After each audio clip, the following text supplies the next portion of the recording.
Hey there, sports fans. How are we doing? Welcome to 10 Yards Back. Kicking off your Super League weekend this week, we've got St Helens heading to the ACU Stadium in Huddersfield. St Helens have been in the news a lot this week after a really embarrassing, confused, uncreative, stale performance against the Warriors at the weekend.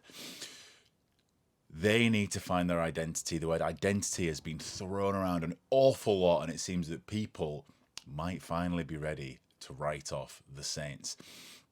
They're heading to Huddersfield. No one expects Huddersfield to win this game. But if Saints don't book their ideas up from the weekend and change something, Huddersfield might be able to take this one.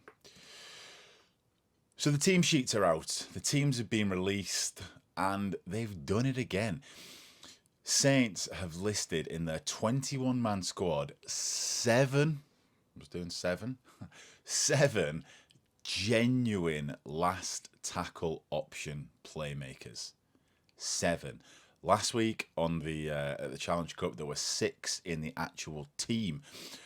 For me, this is the source of the problems at Saints at the weekend and probably moving forwards now that Jack Welsby's back.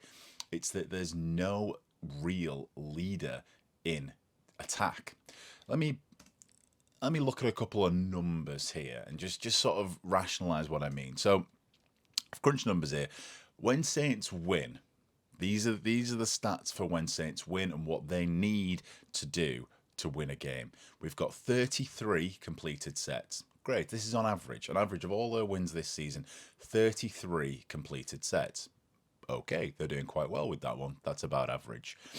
9 attacking kicks, 17 kicks in general play. That's, kicks, territorial kicks, kicks to drop out, all that kind of stuff.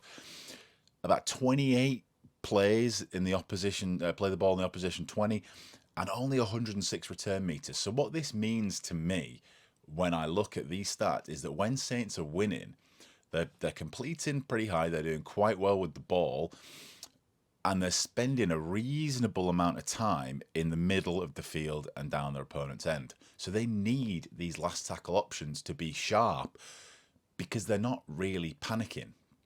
Now, the fact that 17 kicks and 9 of them attacking are how they're ending sets, that means that about 50% of their sets are ended in kicks. Just so happens that Jackson Hastings has that about covered. He's doing about 40% of the kicks right now. So Jackson Hastings is good. He stays in the squad. He's still at number 7. But Hastings is never really the problem. If he has an off day, fine. Everyone has an off day. And if he does, it can be disruptive. But the problem at the weekend was that Hastings wasn't really on his best. And no one else was really picking up the slack. Because everyone's like that Spider-Man meme, like, are you going to do it? Am I going to do it? Is he going to do it? So I've crunched some numbers here, and I'm gonna tell you, Paul Rowley, come on in, who you should play where.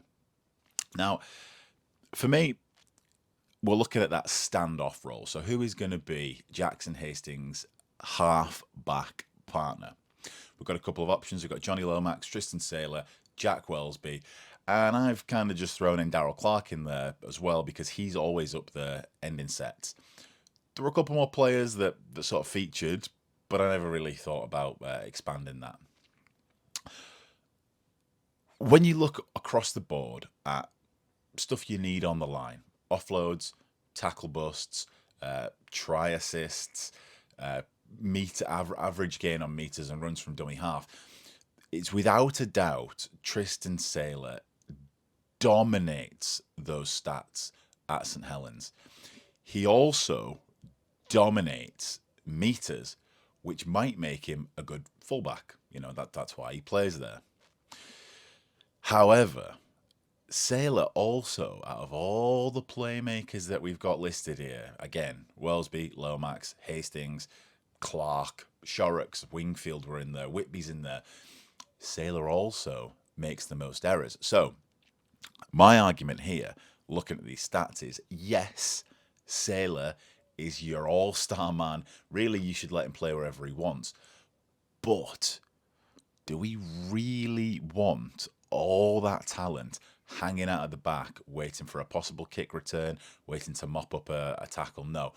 I think this makes it very clear to me that Tristan Saylor should be responsible for that other 40% of the set end of the ends of sets, and then you've got 20% to play around with. Darryl Clark, for example, Jack Wellsby. Yeah, okay, throw him the ball, put him at fullback, and get the ball out to him. So that's my proposal for how Saints should line up from now on, and it's based in science. Hastings at scrum half, Saylor at 6, Wellsby out the back, and Darryl Clark should just do what Darryl Clark feels like doing, because he's all over these stats as well. This comes to Huddersfield. So if Saints pull this off and they somehow rally in attack and they can end their sets better, then okay, everyone's going to expect them to walk over. But Huddersfield have also released their team sheet, and it's quite interesting to me that for the first time in a while, Huddersfield have got what I think is a perfect storm. Firstly, a new coach, new direction, a new fella at the helm to impress. But look at these players. Okay, first off, squad numbers 1, 2, 3, 4, 6, 8. These are all very low numbers, is what we want, right? We want all these single-digit numbers in the team because that's the first choice. Now, Halsall is out. They've drafted in Kershaw from Hull KR on a loan. Don't know how long the loan is, but to me, this is a great thing because you've got all your low players. You're losing Clune, and people probably going to look at that and think, "Oh God, if they've lost Clune, then they've kind of lost it." But losing Clune gives the Giants at least a little bit of clarity on where the ball is going to go in those last sets. Now, Tulalahea is a great playmaker, great kicker, great with ball in hand. So is Clune. So at least for this game, when Saints are in a little bit of turmoil, Huddersfield have got this new coach, they've got a new man on the wing. Tulalahea needs to be the only one, and must be the only one, to connect the middles to the outsides. That was a big problem for Saints last week, was connecting the middles to the outside, to the edge players.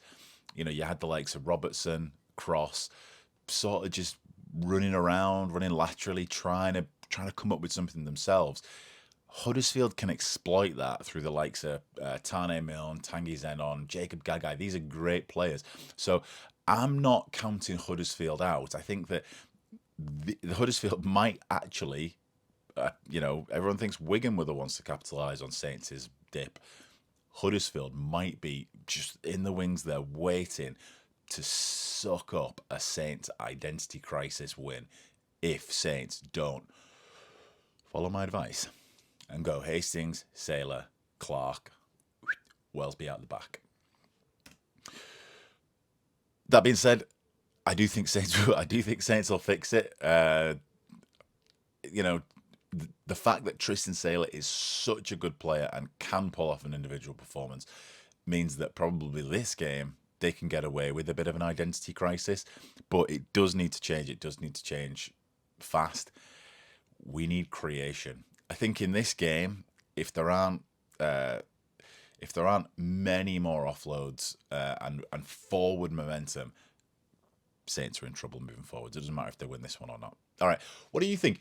Who's your ideal Saints line? Where does Saylor fit? He wears number 6. Is he a real number 1? Who knows? Let me know. Like, subscribe, and enjoy the rugger.